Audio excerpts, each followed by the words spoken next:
नारे तकबीर, नारे तकबीर। अब हम सब मिलकर लगाएंगे नारे तकबीर, नारे तकबीर। अब आपसे तीसरी बात यह करना है, आपके पास सेलफोन है, जरा खोल के लाइट जलाओ ताकि हमारे बीजेपी वालों की दिमाग की बत्ती जले। लाइट खोलो ताकि हम इस वक्फ कानून के खिलाफ पूरे मुल्क को पैगाम दे सके। हमारे खवातीन भी फोन की लाइट खोल सकते आप। जरा मीडिया वाले दिखाओ।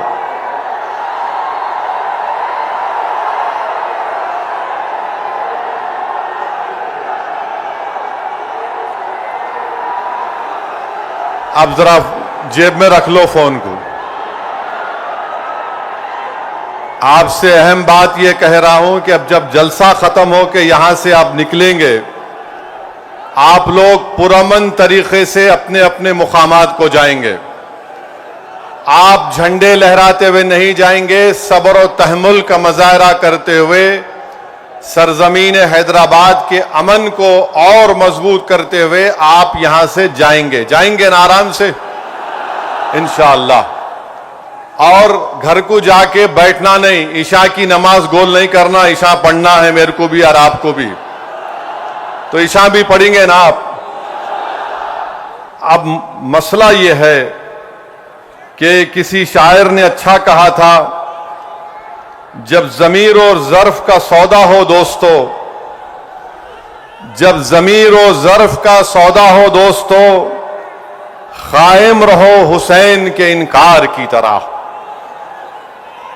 मैं आपको यह बताना जरूरी समझता हूं कि इस कानून के खिलाफ all India Muslim personal law board, हम सिर्फ अपने कब्रस्तानों को या ईदगाह को बचाने के लिए एहतजाज नहीं कर रहे। हम एहतजाज इसलिए कर रहे हैं कि जो सियासी ताकतें आज इस मुल्क पर हुक्मरान हैं, वो हमको मिटाना चाहते हैं और हम उनको ये बताना चाह रहे हैं कि हम अपने आप को मिटने नहीं देंगे। इंशाअल्लाह ताला जमहूरी तरीके से तुम मिट जाओगे। हम उनको बताना चाह रहे हैं कि हम झुकने वाले नहीं हैं। हम अंग्रेजों की 200 साल की गुलामी को कबूल नहीं किए, तो हम तुम्हारे इख्तिदार में तुम जो बैठे हो और तुम ऐसे कानून बना रहे हो जो हमारे आईन और संविधान के फंडामेंटल राइट के खिलाफ है।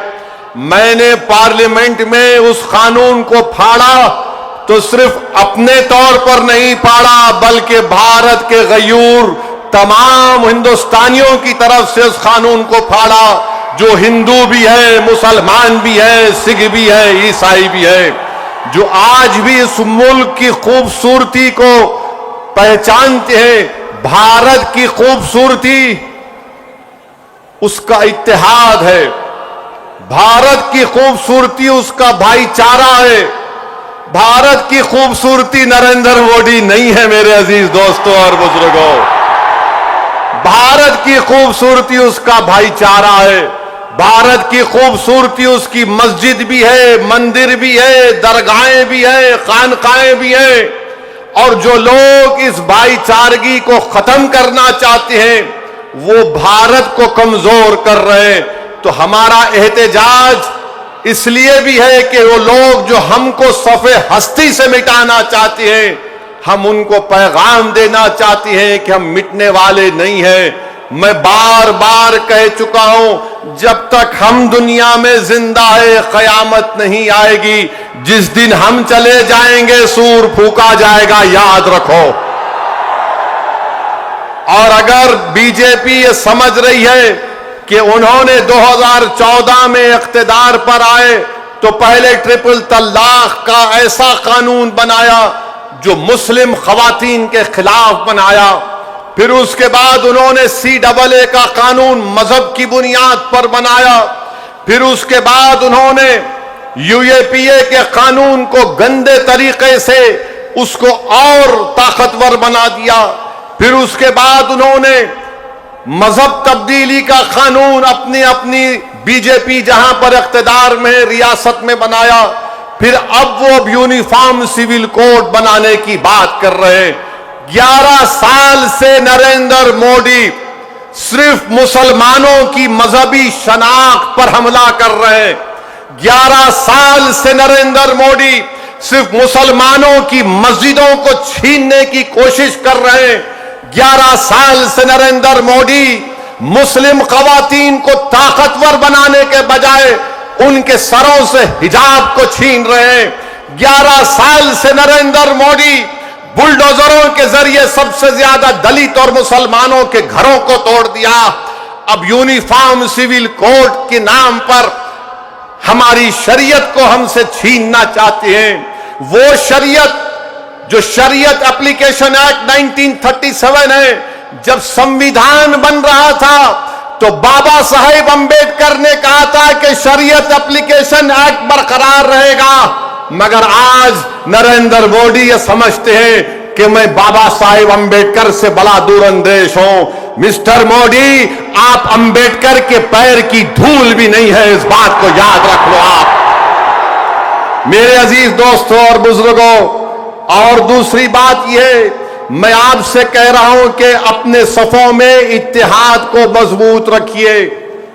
ये लड़ाई जो आप और हम मिलकर अपने दीगर सेकुलर हिंदू भाइयों के साथ, सिख भाइयों के साथ लड़ रहे हैं, याद रखो बीजेपी संघ परिवार हमारे सफों से बाज मीर जाफर, मीर सादिक को खड़ा करेगी। इनसे एहतियात करो। मगर आज मालूम हुआ कि जाफर पाशा में कश्फो करामात भी है। मुझे अभी किसी ने व्हाट्सएप पर भी जाया कि जो इस वफ़ की कानून की ताईद में आ रहे हैं, जो बड़ी बड़ी बातें करते हैं, ख्वाजा अजमेरी के आस्थाने से उनका ताल्लुक है, जाफर पाशा की तकरीर को लाइव बैठकर देख रहे थे, तो मालूम हुआ उनको भी बड़ा डर हो गया है कि अब हैदराबाद से एहतजाज बुलंद होगा। अरे जो तुम ख्वाजा अजमेरी के आस्थाने के जिम्मेदार हो ना, मैं पार्लियामेंट में इंशाअल्लाह ताला ख्वाजा एक्ट के तरमीम का एक बिल लाऊंगा और प्राइवेट मेंबर्स बिल लाकर कहूंगा कि तुम नहीं बनोगे, उसमें पसमानदा को किसी को बनाना पड़ेगा। तुम तायीद करोगे, मैं तो ला रहा हूं प्राइवेट मेंबर्स बिल आइंदा सेशन में, तुम देखना। अरे तुम लोग कितना गिर सकते हो, तुम कितना गिर सकते हो, कम से कम उस आस्थाने की निस्बत का तो लिहाज रख लो। तुम उस आस्थाने की निस्बत का तो लिहाज रख लो। और इस बात को भी याद रख लो कि जब तुम और हम इस दुनिया से जाएंगे तो आरएसएस वाले अगर तुमको खंदे पर लेकर गए कब्रिस्तान में, तो फिर अंदर जाने के बाद जब फरिश्ते पूछेंगे कौन है तेरा रब, तो तुम क्या मोदी बोलोगे या अल्लाह बोलोगे? देख लो इस बात को। हम तो अल्लाह ही बोलने वाले हैं और बोलते रहेंगे। अल्लाह ही हमारी मदद करेगा और अल्लाह ही इनको शिकस्त देगा इंशाअल्लाह ताला। हम तौहीद परस्त हैं और हमको फख्र है इस बात का कि रब्बे कायनात जिस चीज का मालिक अल्लाह है, मोदी कह रहे हैं कि उसका मालिक अल्लाह नहीं रहेगा। अब मोदी आप खुद देखोगे अल्लाह कैसा बता देगा अपना जल्ले जलालहू, आप देखेंगे। आप इसको, इस कानून को तुमको वापिस लेना पड़ेगा। जिस तरह हमारे किसान भाइयों ने हमको रास्ता दिखाया, हम उसी रास्ते पर एहतजाज करेंगे। जब तक कानून वापिस नहीं होगा, भारत में पुरअमन एहतजाज होगा। आप तैयार हैं कि लंबी जमहूरी लड़ाई लड़ने के लिए, या फिर कोका कोला की तरह उड़ के फिर ठंडे तो नहीं बैठ जाएंगे? क्या आप तैयार हैं एक जमहूरी एहतजाजी लड़ाई लड़ने के लिए? अगर आप तैयार हैं तो आप अपने आप से वादा कर लीजिए कि जब तक ये काला कानून वापिस नहीं होगा हम एहतजाज करेंगे, हम पीछे नहीं हटेंगे, पुरअमन एहतजाज हमारा होगा।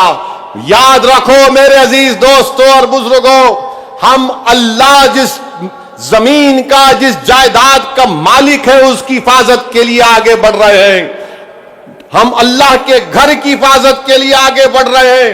हम औलिया अल्लाह के आस्थानों की हिफाजत के लिए आगे बढ़ रहे हैं। हम अपने ईदगाहों की हिफाजत के लिए आगे बढ़ रहे हैं। और याद रखो इंशाअल्लाह ताला अल्लाह हमारी इस कोशिशों को कबूल करेगा, अल्लाह हमारे इस ईसार को कबूल करेगा। हम जो कुछ भी कर रहे हैं एहतजाज होगा, उसमें हिस्सा लीजिए, उसको कामयाब करिए। ये कोई सियासी पार्टी का एहतजाज नहीं है, ये इलेक्शन के वोटों को बटोरने का एहतजाज नहीं है। जिस चीज का मालिक है उसकी हिफाजत करने के लिए एहतजाज हो रहा है। पूरे मुल्क में इंशाअल्लाह ताला जो मुस्लिम पर्सनल लॉ बोर्ड ने प्रोग्राम बनाया उसमें हिस्सा लीजिए। जो तारीख के दिन आपसे कहा गया लाइट बंद करना, लाइट बंद करेंगे या नहीं बंद करेंगे? नहीं तो बोलेंगे अम्मा 10 मिनट सीरियल, खड़े होना है अपने हिंदू भाइयों के साथ, अपने सिख भाइयों के साथ। वो भी आज बड़े तकलीफ में है कि ऐसा कैसा कानून बीजेपी की हुकूमत ने बने। वो हमारे दीनी भाई हैं मेरे भाई, खुदारा उनके बारे में कोई गलतफहमी मत रखिए।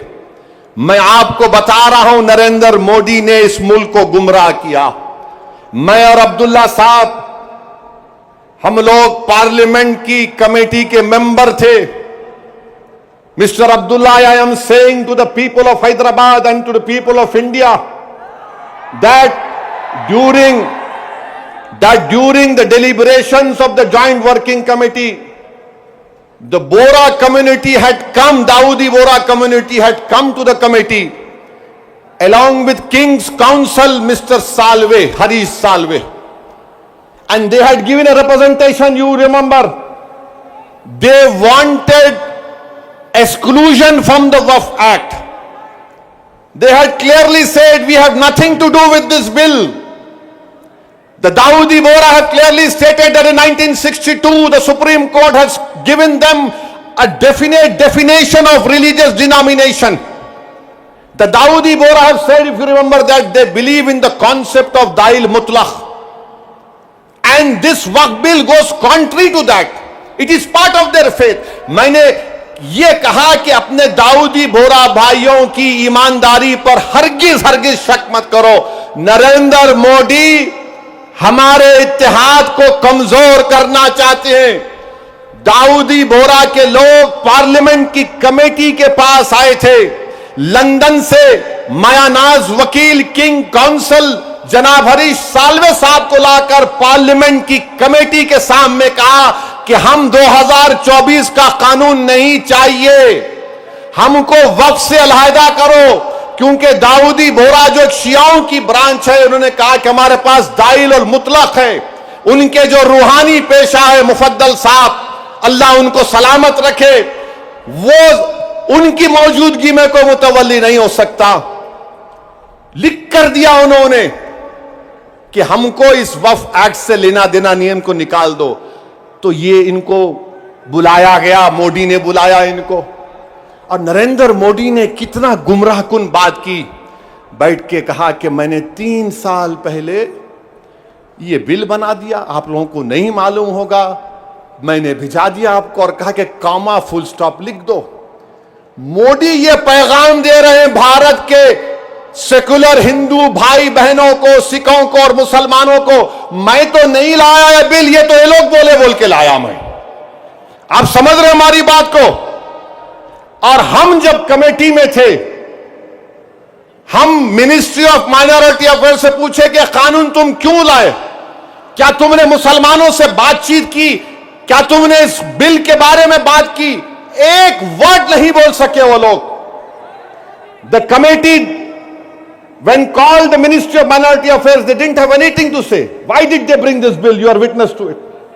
अब मोदी इन दाऊदी बोराओं को बदनाम करने के लिए, पूरे देश में एक पैगाम देने के लिए कि देखो मैं तो 3 साल पहले उनको बिल दिया था। मेरे भाई, ये साजिश है हमारे इत्तेहाद को कमजोर करने के लिए। मोदी जी, आप शतरंज की चाल खेल रहे हैं, हम भी जानते हैं शतरंज कैसा खेलना सियासत में। डॉक्यूमेंट्स हैं, आज मैं एक्स पर सोशल मीडिया पर डॉक्यूमेंट्स डाल दिया हूं। दाऊदी बोरा लोगों ने कमेटी को दिया, वो 1924 से कह रहे हैं कि हमको वक्फ कानून में मत रखो, क्योंकि हमारा जो जूरिस्प्रूडेंस है, हमारा जो फिक्र है, वो दाइल मुतलक के ऊपर है। तो आपसे अपील कर रहा हूं कि अपने दिमाग में 1% भी दाऊदी बोरा हमारे दीनी भाइयों के खिलाफ कोई शक मत करिए। वो तो नहीं चाह रहे थे, इनको तो पप्पा जी बुला के बोल दिए आपको वजह से करा मैं। अब चौथी बात यह है, बीजेपी वाले बोल रहे इसमें सब कुछ है, मुसलमानों का फायदा है, औरतों का फायदा है। आज से थोड़े दिन पहले हैदराबाद में फतेह दरवाजे पे एक चालाक आदमी था, लगता है उन्हें भी मोदी जी की शागिर्दी में निकला सो था। उन्हें क्या बोला, आप मेरे पास आओ, जिसके सर टकले हैं मैं दवा देता हूं, बाल उग जाते। लाइन लग गई वहां पे, लगा दगा दवा लगा, बाल उगते। अब पब्लिक बेचारी, तो मोदी जी भी यही बोल रहे, दवा ले लो सब चीज ठीक हो जाती।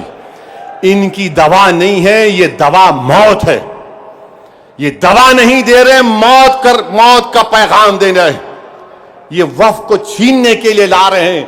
आप सोचिए, दाऊदी बोरा लोगों ने सेक्शन 2 लिख कर दिया, तो मोदी ने क्या किया, दाऊदी बोरा का नाम लेके सेक्शन 2 बना के उस भारत के दौलतमंद आदमी जिसने हमारे खोजा भाई, ये भी शियाओं का एक ब्रांच है, खोजा ट्रस्ट से खरीद कर 21 करोड़ में अपना आलीशान महल बना लिया।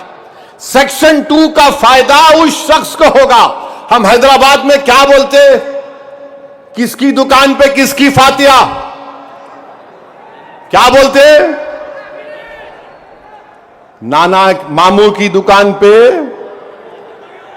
नाना की फातिया।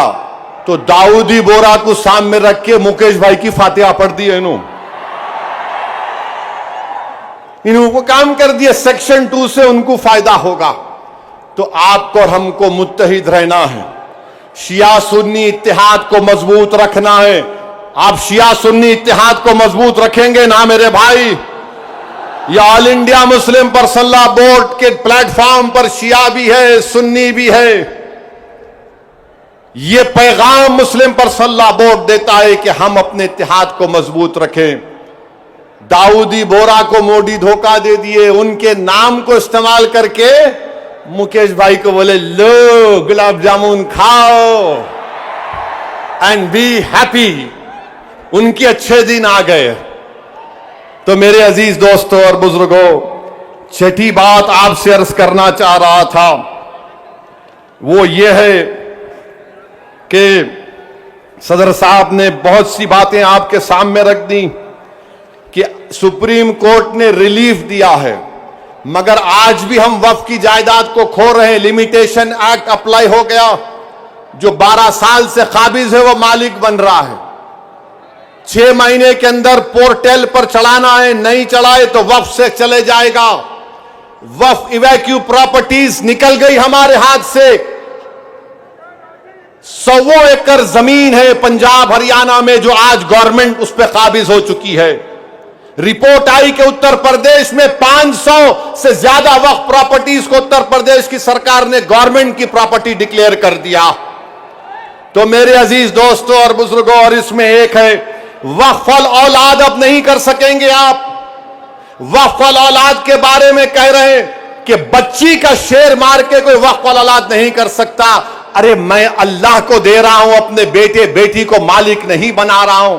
क्या यह बात सच नहीं है प्रधानमंत्री जी कि हिंदू सेल्फ एक्वायर्ड प्रॉपर्टी में एक हमारा हिंदू भाई अपने विल के जरिए अपनी एक औलाद को या मोहल्ले में किसी को पूरी प्रॉपर्टी दे सकता है, मगर मुसलमान 1/3 से ज्यादा अपनी किसी औलाद को प्रॉपर्टी नहीं दे सकता। अब यह कानून जो है, अभी अगर कोई कलेक्टर मुतवल्ली को बोलेगा कि तुम दरगाह में उर्स नहीं करना, कलेक्टर मुतवल्ली को बोलेगा कि तुम आशूर खाने में, इमाम बाड़े में मजलिस नहीं करना, कलेक्टर अगर कोई मुतवल्ली मस्जिद को बोलेगा कि तुम मस्जिद में अज़ान नहीं देना, और अगर मुतवल्ली नहीं सुनेगा तो कलेक्टर उसको 6 महीने की सजा दे सकता। यह कानून है। अभी पहले कानून यह था कि अगर कोई वक्फ की प्रॉपर्टी को बेचता तो 2 साल की सजा, नॉन वेलेबल। अब मोदी जी बोल रहे, प्यारे मैं राजा हूं, तुम लूटो, बेल ले लो, 6 महीने की सजा काट के आ जाओ, मैं हूं ना। यह कानून बनाया गया है। तो मेरे अजीज दोस्तों और बुजुर्गों, यह वक्फ का कानून मुसलमानों के मफाद में नहीं है, यह वक्फ का कानून मुल्क के वफाद में नहीं है, ये वक्फ का कानून भारत के भाईचारगी के लिए नहीं है। झगड़े शुरू हो जाएंगे, मस्जिदों पर यह बोला जाएगा कि 500 साल पहले ऐसा था वहां पर, और ये बार बार बोलते टीवी पे, नहीं आपको वक्फ से क्या मिला? अरे क्या कोई आपके अम्मा के महर में आया है जो हमसे पूछ रहे आप?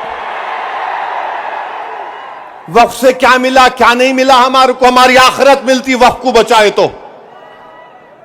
ख्वाजा बंदा नवाज की दरगाह, मेडिकल कॉलेज है, इंजीनियरिंग कॉलेज है, वक्फ का है। हमदर्द रूह अफ़ज़ा पिए तो वह भी वक्फ का है। कलेजे को ठंडक पहुंचती, तुम लोग पियो जरा रूह अफ़ज़ा। अब रूह अफ़ज़ा के खिलाफ उन्होंने जिहाद कर रहे, जो नाक से ऐसा सूंघ के दूसरे नाक नकपुड़ी से निकालने का दर्ज देते। कहां जाएगा ये मुल्क?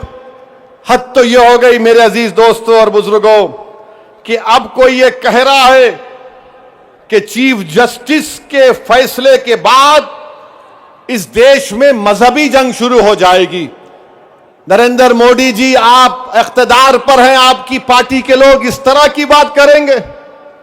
आप तो भारत के संविधान पर हल्फ लिए हैं कि इस देश में ये अंबेडकर का देश, ये मौलाना अबुल कलाम का देश, ये भगत सिंह का देश, अल्लामा फजल खैराबादी का देश, हुसैन अहमद मदनी का देश, महमूदुल हसन का देश, ये टीपू सुल्तान का देश।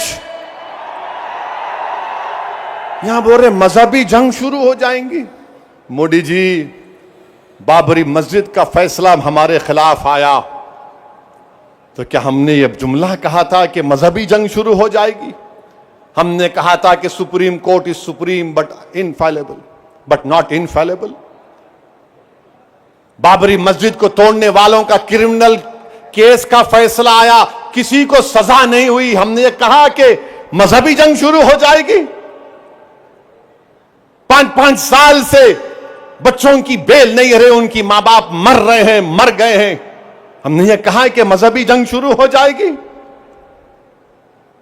CAA का कानून है, हियरिंग नहीं होती। क्या हमने कहा कि मजहबी जंग शुरू हो जाएगी? UAPA में डालकर हमको सड़ाया जाता है कि हमने जुमला कहा कि मजहबी जंग शुरू हो जाएगी। नरेंद्र मोदी जी, आपकी पार्टी के लोग कह रहे हैं कि रिलीजियस वॉर शुरू हो जाएंगी, मजहबी जंग शुरू हो जाएगी। किसको डरा रहे हैं ये लोग? अदलिया को डरा रहे हैं आप। इख्तिदार में रहकर अदलिया को डराएंगे आप। आपके हक में फैसला आया तो आपके मुंह में लड्डू फूटते हैं और आप रिलीजियस वॉर शुरू हो जाएंगी। यही फर्क है हम भारत के उन मुहिबान भारत में जिसमें हिंदू मुसलमान भी है। हम जब हमारी मर्जी के खिलाफ भी फैसला आता है हम उसको कबूल करते हैं। इसलिए कबूल करते हैं कि हम कॉन्स्टिट्यूशनल मोरालिटी को मानने वाले हैं, और ये संघ परिवार के लोग एंटी कॉन्स्टिट्यूशन के लोग हैं। ये संविधान को तो मानते मगर उसको सब्सक्राइब नहीं करते हैं। ये फर्क है भारत के असली नागरिक में और उन लोगों में जो नेशनलिज्म के झूठे दावे करते हैं और कहते हैं कि रिलीजियस वार, जो कहते हैं कि अगर कोर्ट कानून बनाएगा तो पार्लियामेंट को बंद कर दो। अरे अगर तुम पार्लियामेंट में बैठकर अपनी अददी ताकत की बुनियाद पर मुझे मिटाने का कानून संविधान के खिलाफ बनाओगे तो मेरे पास चारा क्या बचता है कि मैं अवाम में जाऊंगा और फिर कोर्ट को जाऊंगा। हम कोर्ट को गए, अवाम में भी जा रहे हैं। नहीं, कोर्ट कानून कैसे बनाएगा? अरे जालिमों, सुप्रीम कोर्ट का जजमेंट कानून का मौकफ रखता है। पढ़ो, तुम लोग ट्यूबलाइट हो, तुम लोग थम्स अप हो, तुम्हारे दिमाग में एक ही बात बैठा हुआ है, नहीं मोदी है तो खुदा है। अरे खुदा था, है और रहेगा उसी का नाम। आइन है और रहेगा, मगर इस तरह धमकी देना अदालत को। और फिर गवर्नर प्रेसिडेंट को बोल रहे हैं, उनको बोल रहे हैं अगर नहीं करे तो कानून बन जाएगा। अरे 142 क्या है प्यारे? 142 आइन का बनाने वाला अंबेडकर है। अंबेडकर में तुम्हारे से ज्यादा दूरअंदेशी थी। आप ये बोल रहे हैं कैसा बनाए, वो कैसा बनाए, हम ऐसा कर देंगे। मगर मेरे अजीज दोस्तों और बुजुर्गों, बीजेपी आइन पर एक फ्रॉड कर रही है और डरा रही है। रिलीजियस वार की धमकी बीजेपी दे रही है। मिस्टर मोदी, कौन रेडिकलाइज हो चुका है बताओ आप? सत्ता में आप हैं, आपके लोग रेडिकलाइज हो चुके हैं। इतना रेडिकलाइज हो चुके हैं कि कोर्ट को धमकी दे रहे हैं, रिलीजियस वार हो जाएंगे।